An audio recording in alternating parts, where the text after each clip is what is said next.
Se o seu cliente for o réu revel, faça isso para vencer a demanda. Seja muito bem-vindo, seja muito bem-vinda a mais uma lição prática jurídica do dia. Hoje a nossa lição de número 48. 48 lições de um total de 365. Neste canal, diariamente, eu posto um áudio com conteúdo jurídico voltado a obter sucesso no processo de conhecimento ou em relação à defesa do executado. Hoje vamos analisar especificamente o processo de conhecimento e um ponto importante do processo de conhecimento: a intempestividade ou falta da contestação por parte do réu. Ou seja, vamos estudar hoje a revelia, o fenômeno processual que decorre justamente da falta ou intempestividade da contestação pelo réu. Na prática jurídica, quando isso acontece, na maioria esmagadora das vezes, o máximo que o réu faz no processo de conhecimento é juntar aos autos a procuração do advogado, já depois de decorrido o prazo da contestação, ou apresentando uma contestação intempestiva, e por consequência, diante da revelia desse réu, o juiz do processo de conhecimento acaba julgando antecipadamente o feito, já que o principal efeito da revelia é presumir como verdadeiros os fatos alegados pelo autor na inicial, fatos esses que não foram impugnados, justamente porque não houve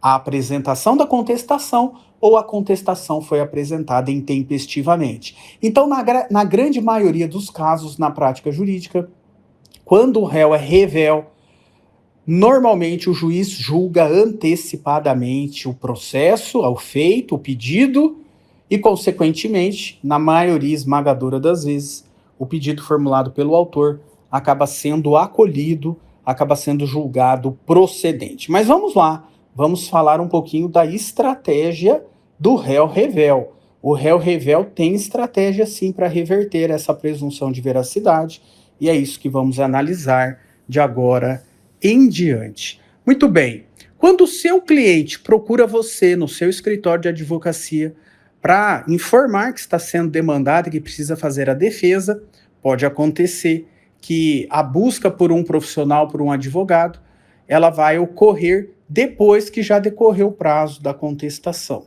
Menos mal, porque pelo menos não é culpa do advogado não apresentar essa defesa em juízo. Em outras oportunidades, pode acontecer também do cliente procurar o seu advogado, o cliente réu, ainda no prazo da contestação, ou até mesmo antes de iniciar o prazo da contestação, e aí a causa da falta ou intempestividade dessa contestação se der por culpa do advogado que perdeu o prazo, e aí a situação é mais complicada ainda, né?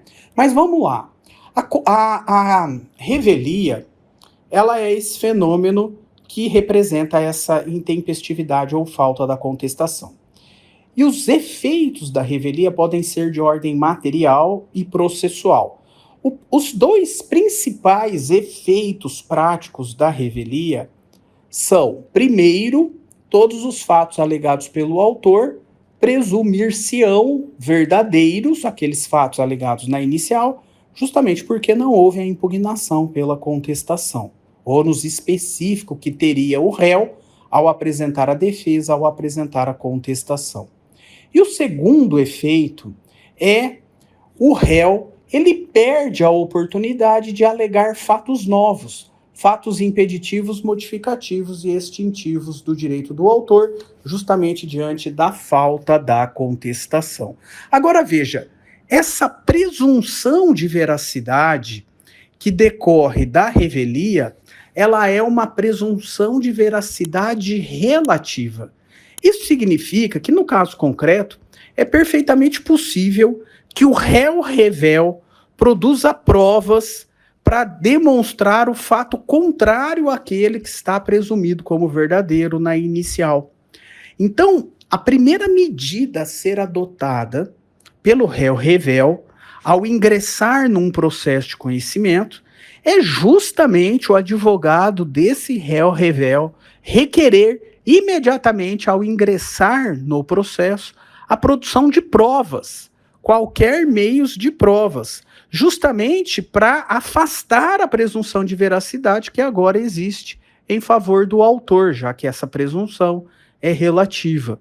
E ao ingressar no processo e requerer a produção da prova, agora o juiz não vai poder mais julgar antecipadamente o processo e vai dar a oportunidade para que o réu produza as provas referentes ao fato contrário, ao fato que está alegado lá na inicial, mas é contrário, porque esse fato presume-se verdadeiro diante da revelia. Por exemplo, o autor, numa ação de indenização, alegou, em razão de um acidente de trânsito, que quem deu causa ao acidente de trânsito foi a conduta ilícita e culposa do réu, que, por exemplo, não observou um sinal de pare num cruzamento e acabou com a sua conduta ingressando na preferencial e provocando o acidente, cujo autor alega que teve danos.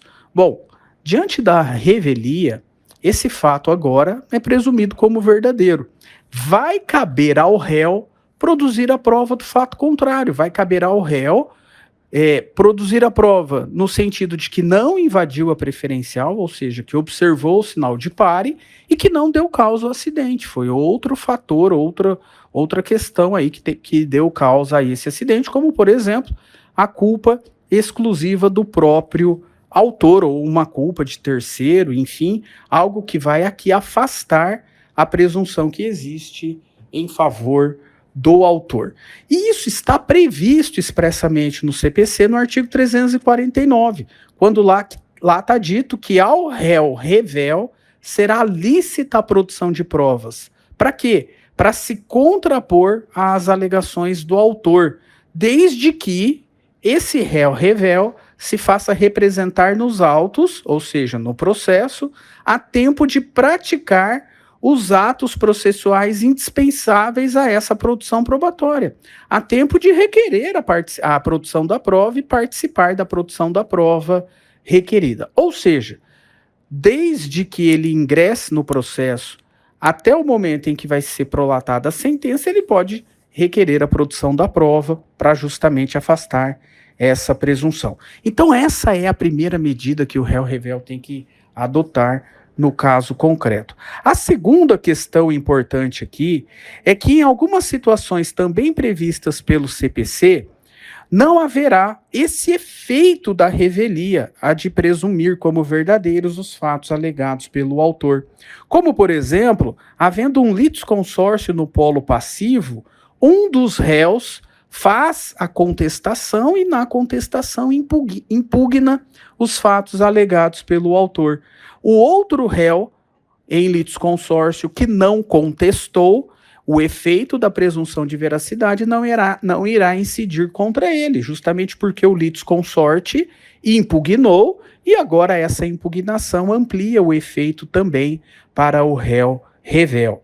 Se o litígio versar sobre direitos indisponíveis, se a petição inicial não estiver acompanhada de um documento indispensável à propositura da ação, aquele fato que só poderia ser provado por esse documento indispensável não presume-se verdadeiro, e por fim, quando as alegações de fato formuladas lá na petição inicial, essas alegações de fato forem inverossímeis, ou seja, elas não têm aparência de ser verdadeira, são alegações muito desproporcionais, muito exageradas. Se não há uma verossimilhança em relação ao fato alegado, ainda que o réu não tenha apresentado contestação e, portanto, impugnação a esse fato não vai poder ser considerado verdadeiro pelo juiz. Ou se esse fato estiver em contradição com as provas constantes dos autos. Por isso que é importante o réu revel ingressar no processo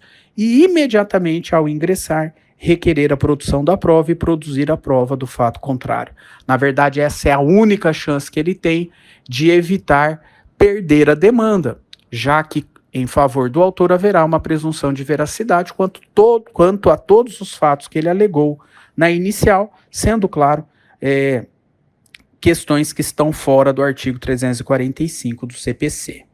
Ok? Então é essa a lição prática jurídica do dia. Quando estiverem nessa situação difícil que é advogar em favor de um réu revel, a primeira providência a adotar é ingressar no processo e requerer a produção probatória. Valeu, pessoal. Por hoje é isso. Fiquem com Deus. Até a nossa próxima lição prática jurídica do dia.